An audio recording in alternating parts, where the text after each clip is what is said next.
Hello, good morning, good afternoon, good evening, from wherever you are in the world. My name's Matt Blench. I'm the director of EXO Adventure. Thank you for joining us today for what is going to be the first of a series of webinars that we're calling EXO Conversations, where we're going to be picking travel-related topics and getting a panel of experts to come and join us and answer some questions and discuss various things. Today, as you all know, the topic is the future of adventure travel, and we're looking at ultimately whether travel companies should be putting adventure travel on their radar, and if not, will it be a missed opportunity?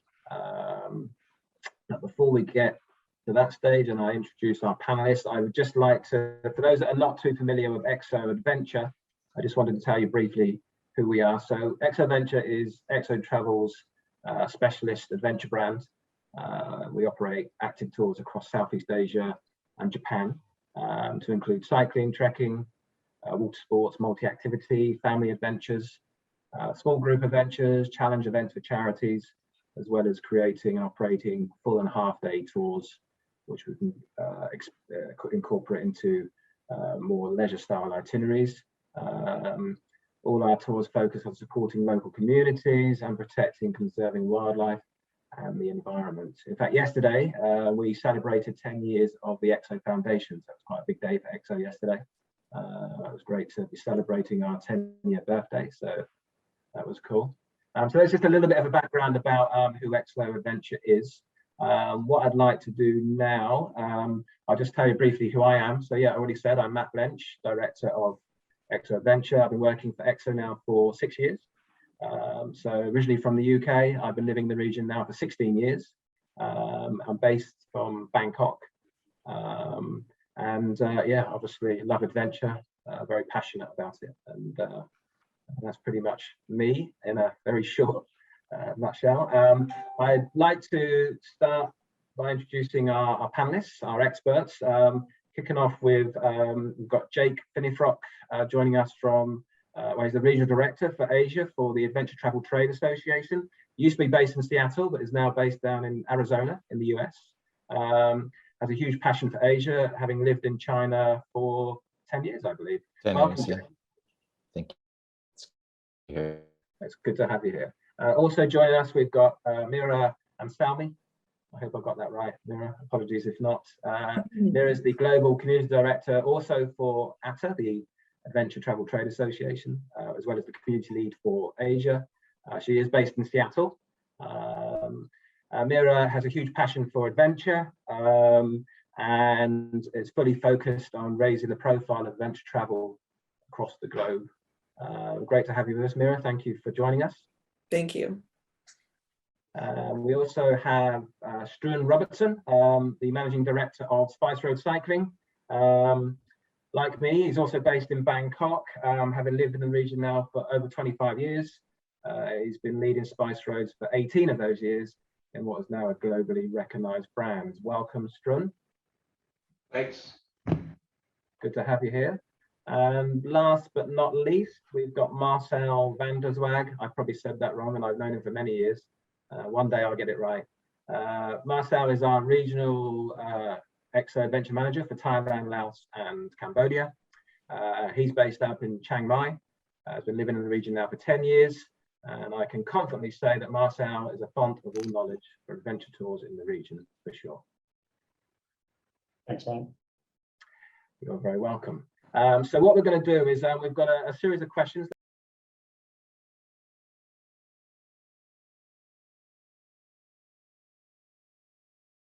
These were tourists, travelers who'd been in other parts of the world, and this is their first time on an adventure itinerary. We were driving through a canyon, and later that day we were going to raft the river at the base of the canyon. And we stopped at an overlook and we're looking out at the beauty. And a gentleman came to me and asked me if I was scared.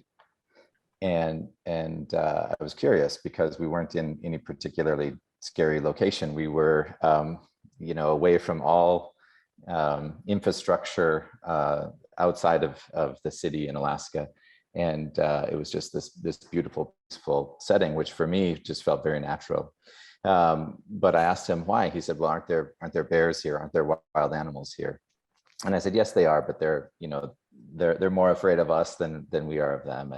And he looked around and he said, I've traveled to Paris, I've traveled to Lisbon, I've traveled to Rio de Janeiro, but this is the first time on a trip that I've been outside from behind glass.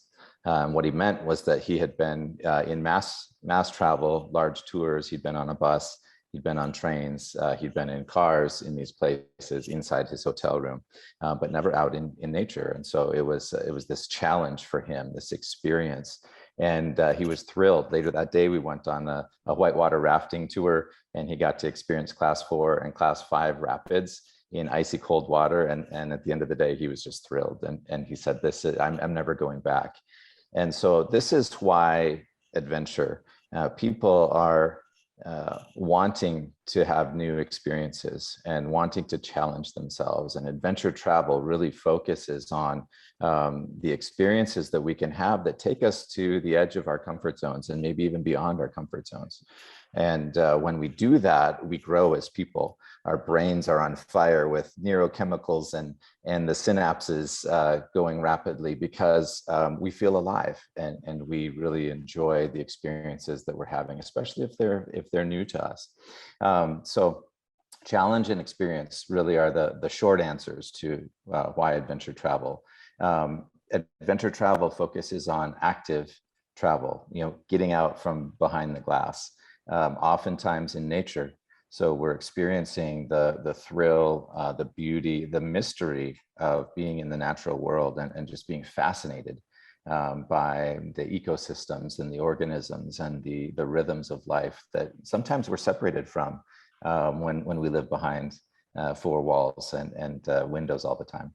And then the third aspect is culture and culture adventure, being able to connect with people who have maybe a different way of life. And culture, there's linguistic aspects to culture. There are habits and rituals that are different, and then the culinary aspects of culture are really fascinating to people. And I think what you're finding is people who have been involved in mass travel or who haven't traveled are kind of feeling bored with that, and they want to experience things with more texture. They want to experience things with higher resolution.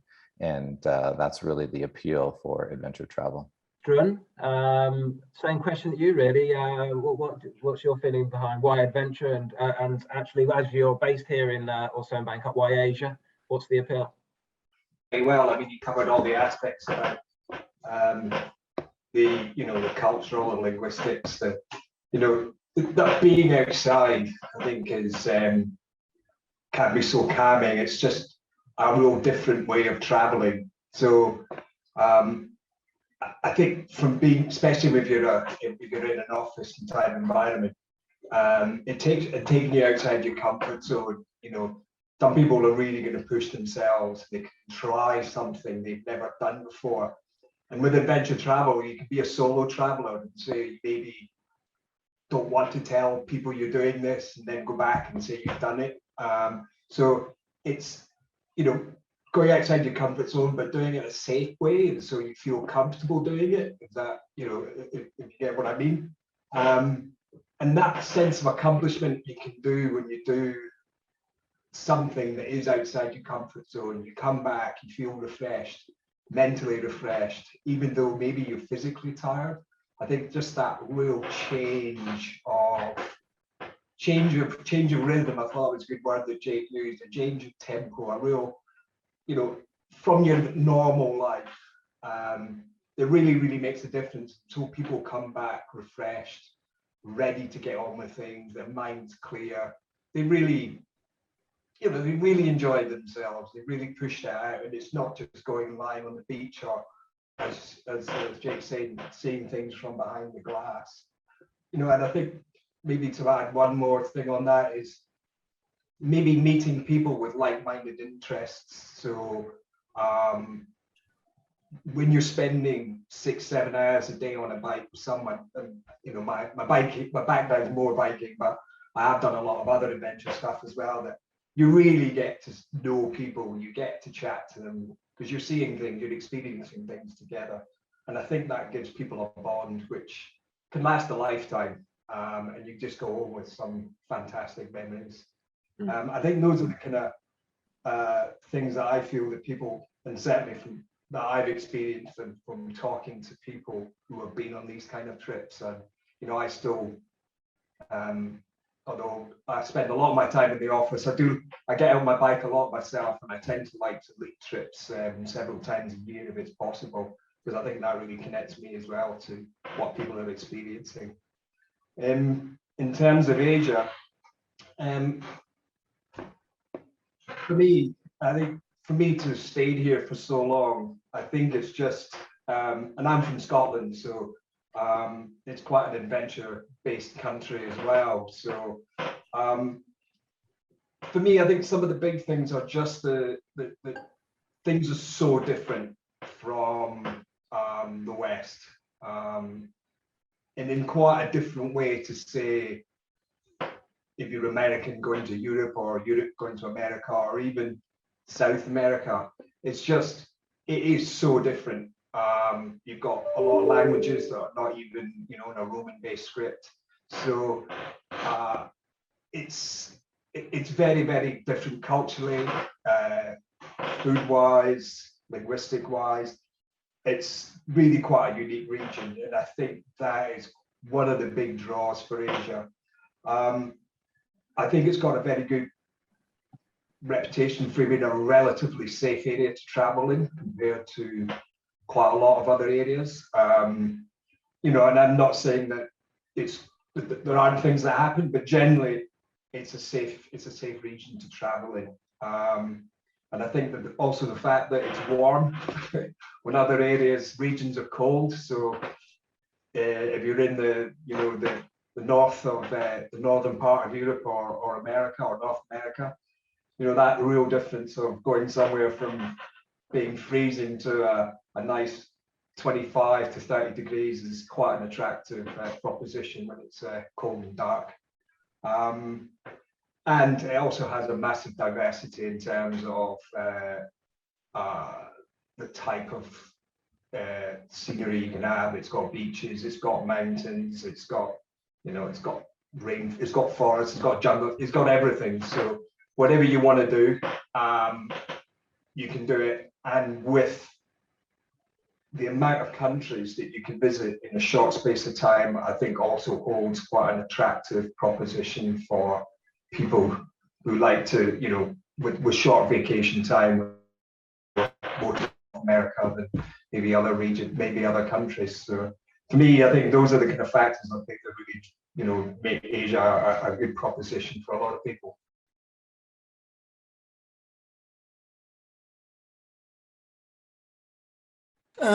Yeah, that's a good question. Well, you know, just seeing all the profile pictures here of the people who've joined today, I can see that a lot of you are adventure travelers. I'm seeing, you know, photographer and hiker and cycler and scuba diver, and even someone's eating food there. So these are all, you know, really elements of adventure trips. And I think one of the big myths around adventure is that it's for thrill seekers, and it's still, you know, adrenaline junkies and really young people who are really fit and who are going skydiving, and that's just really not the case. And so so who the demographics really is a lot older than people think.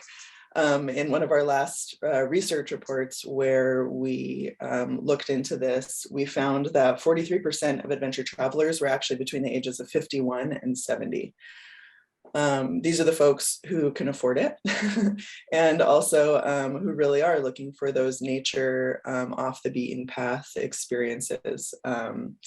And let's see, another 23% are between 41 and 50. Only 10% are under 28. So really, you know, it's older demographics, and it's the trends in what people do are also not exactly what most people think when they think of adventure. we've been doing a travel trends snapshot report every year for many years. So we've been able to watch these trends, and we've seen it really go away from the adrenaline seeking, really highly skilled technical adventures to hiking and trekking has been the #1 for many years in a row. Followed closely by cycling, which actually electric bikes has really moved up that, where that's one of the most popular activities now is to cycle with electric bikes. And what was the other top third? Wellness. And that's something that, especially since COVID, we really see that growing. So wellness activities, spa, yoga, things that are making people feel better. Digital detox is another one. And then for this webinar, I did look into Asia specifically, and on the top 3 list for Asia was also photography. And I think that kind of goes to what Struan was saying, in that it is, it's so incredibly different, the culture there from Western cultures, and where a lot of these travelers are coming from, where we just have to take pictures of everything, but especially the wildlife and the nature. So photography is another really popular activity.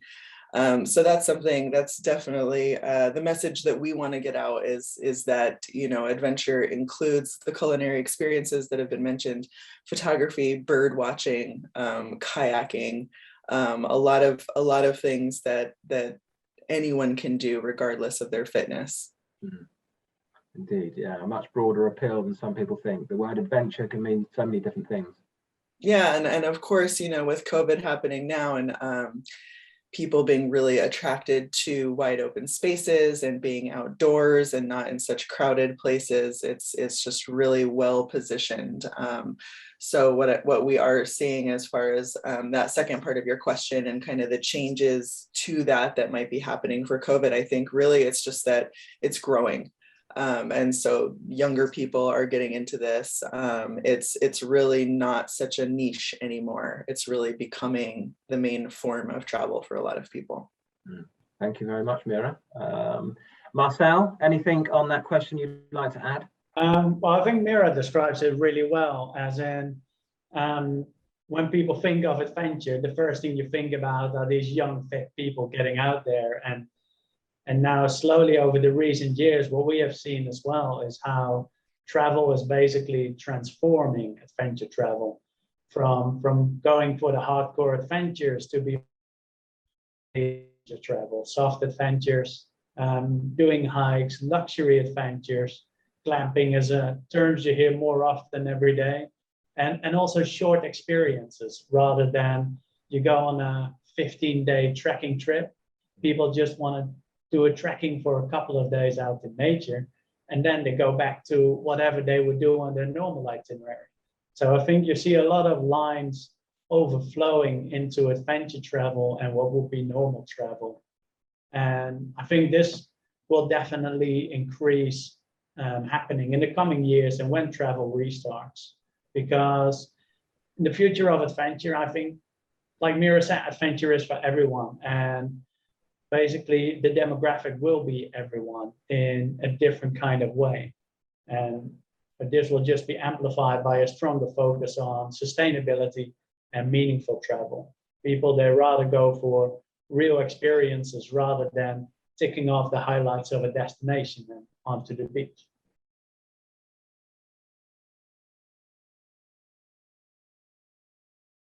It's a good question. I like that. Well, I think adventure why there will be to come back to Asia. I think adventure travelers naturally are more prepared to overcome hurdles to get where they want to get. That's a bit in the explorational nature, of course.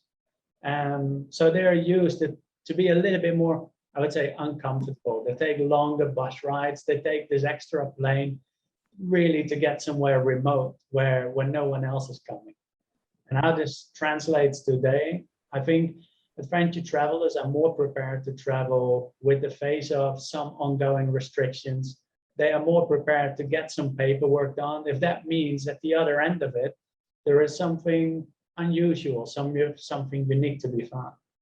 So I think in this way, adventure travelers are just drawn to something special, and which in this case would be Asia, traveling through Asia with little or no tourists at all. And that's something 2 years ago we could never even imagine this ever to be true. And well, we all like to think that this will be never happening again. So this would be and could be a once in a lifetime opportunity to explore Southeast Asia or Asia in general without the mass tourism. Jake, anything else that you'd like to add to that question on why do you think adventure travelers will be the first to return to Asia? Yeah, I think adventure travelers in general are willing to use travel as a way to grow and to maybe face some of their fears. And well, you know, this is a bit of a frightening time for people in the world, right? You know, in all of our lifetime, the first real global pandemic, and you know, understanding how to navigate it is sometimes very difficult. And you have a demographic of people who, first of all, have felt cooped up, and they want to be out and exploring again. And nature has a tremendous draw for them. The small group nature of adventure tours also has a draw for them. And the idea that, you know, we have a fairly well-educated demographic who they're savvy, they understand how to take care of themselves, they really understand how to interpret the risks that might be out there, and they tend to be overcomers, people who want to push themselves and challenge themselves and have those really unique experiences that Marcel mentioned, you know, getting off the beaten track or going a little bit further, taking that extra flight, taking that longer bus ride. This is what we see. And so, you know, it's a tremendous time right now, and there's going to be lots of opportunity. There's a lot of market pressure building up. You know, domestic travel in some of the source markets that would typically send people to Asia has skyrocketed. In the United States, the domestic travel has after things have opened up a bit. So I think you're going to see this continue in the news here, or at least in my Google feed, let's call it that. Whenever a country opens up for travel, it's all over the headlines. You know, you see a lot of activity there. And so people are waiting anxiously for that to return to normal. And there's tremendous appeal in North America to experience Asia. And, you know, we just had our Adventure Travel World Summit in Japan. It was supposed to be a live event, and we moved it to a virtual event simply because of the state of the COVID situation within Japan, vaccination levels, and so on and so forth. And there was just a real fervor and excitement of the participants because they want to get back and they want to experience the things that they were able to see and interact with during that World Summit. So I think you're going to just see a lot of people coming back in the adventure space. Mass travel, they're going to do things their own way. I'm not interested in being on a cruise with 4,000 other people at the tail end of a global pandemic, right? You know, and so as an adventure traveler myself, I want to be out in the open spaces, have a little bit more autonomy, I think, and I think that is a trend that you'll see throughout the adventure travel demographic.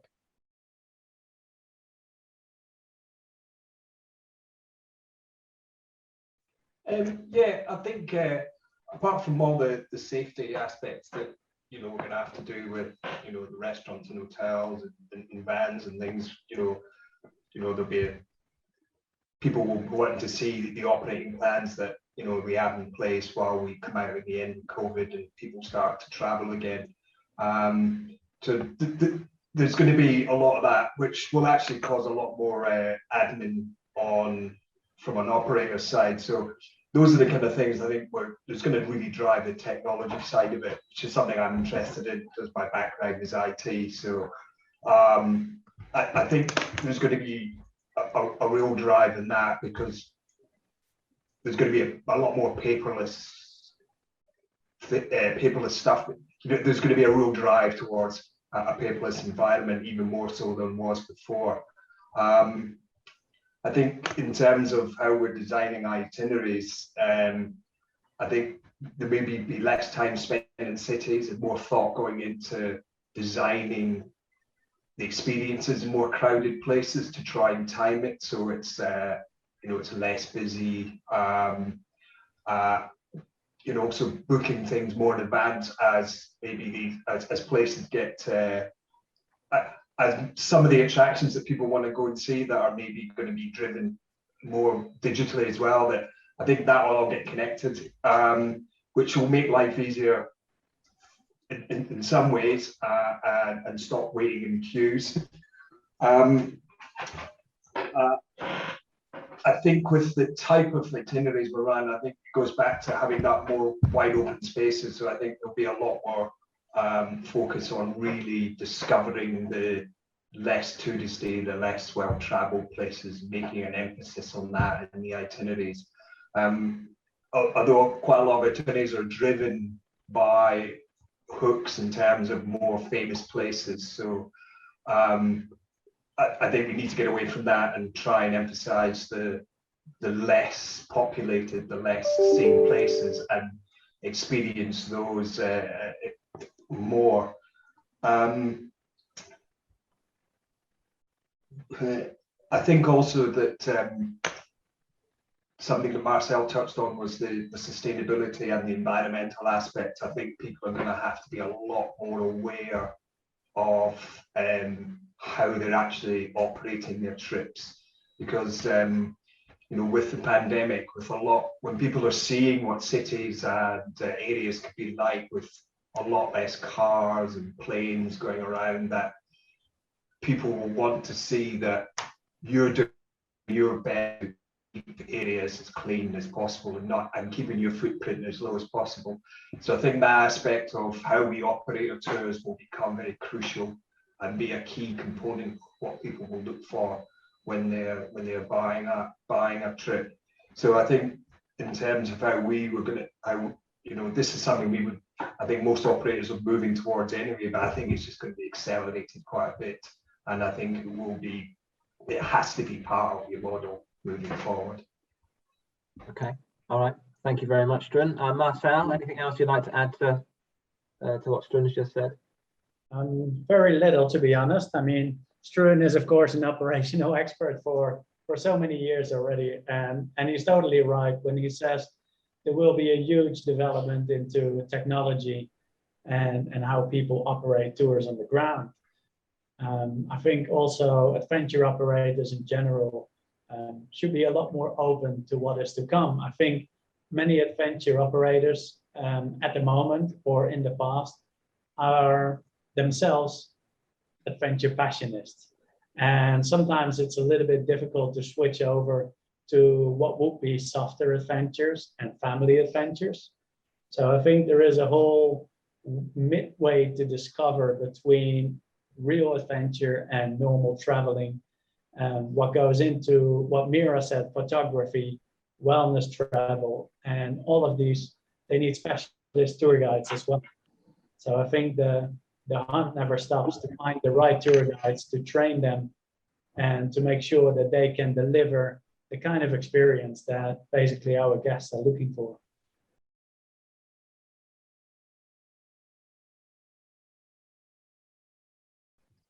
Yeah, these are some of the things that that Mira mentioned a bit earlier. That the access to a softer type of adventure, I think that is going to we're going to see that happen, because people, as I mentioned earlier, there are people who are not so comfortable with the way that mass travel has gone, or the way that they operate, and they want to experience a little bit more on the adventure side, but they're maybe not that hardcore adventure like we might think of. And so having access to a variety of hikes, the e-biking is really a great development, right? Because you can get people who maybe aren't the lifelong cyclists, that we'll call them hardcore fitness enthusiasts.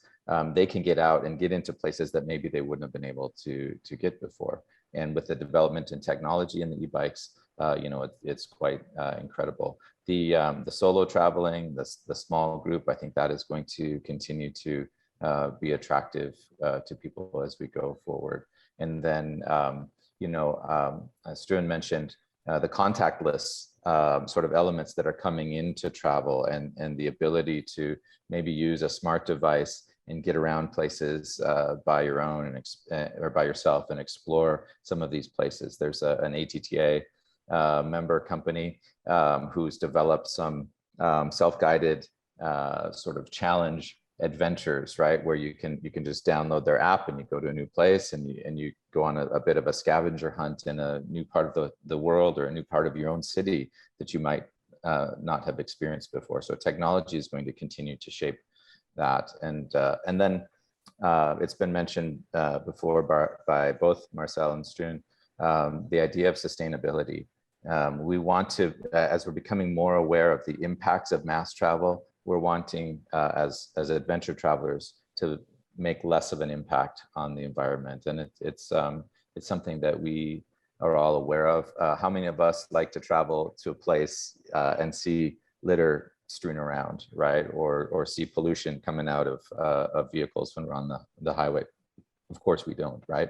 And so as we're more aware of that, I think the industry is going to continue to promote a better and more sustainable way of traveling. And the things that are tangible, like if I can make a difference in the way that I travel, that I can see and get that in terms of low impact materials in food preparation,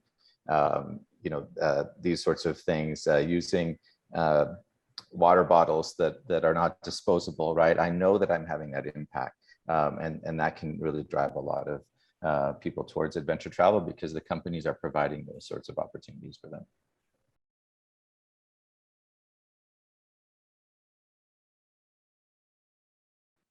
Yeah, I mean, I think that's a great way to just sum up everything that we've discussed today. As you know, it is becoming the mainstream travel. It is no longer a niche. It is the most COVID-friendly way to travel, to be outdoors, and just kind of what Jake touched on.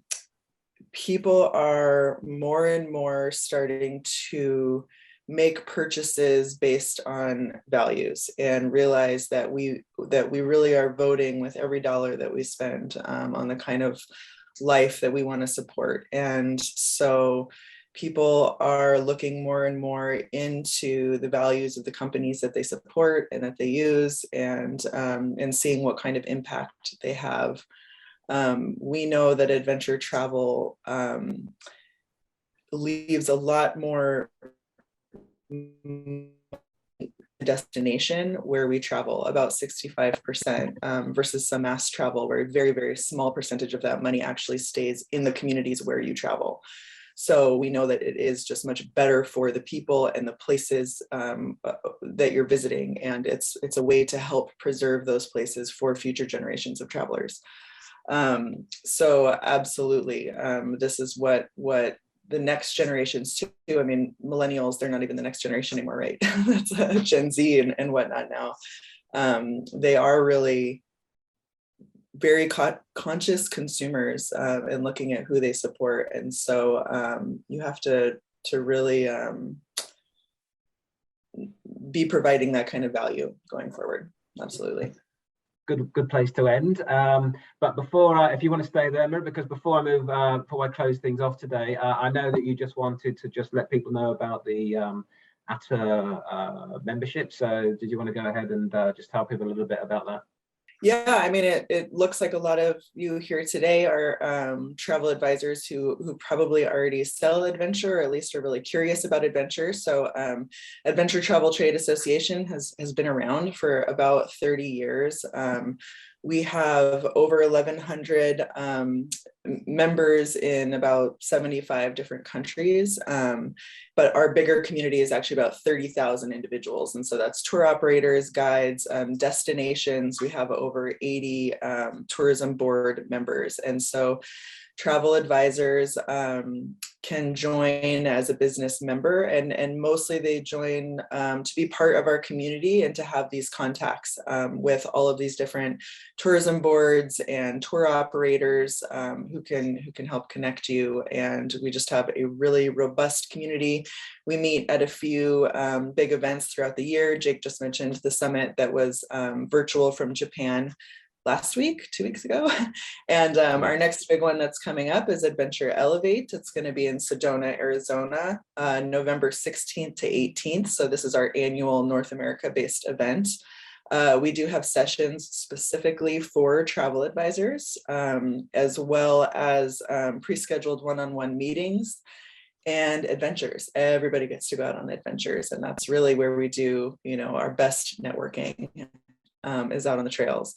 So travel advisor members get, there are sometimes opportunities to apply to be fully hosted to these events, but also we have applications for extremely discounted tickets, and those are exclusive to travel advisor members.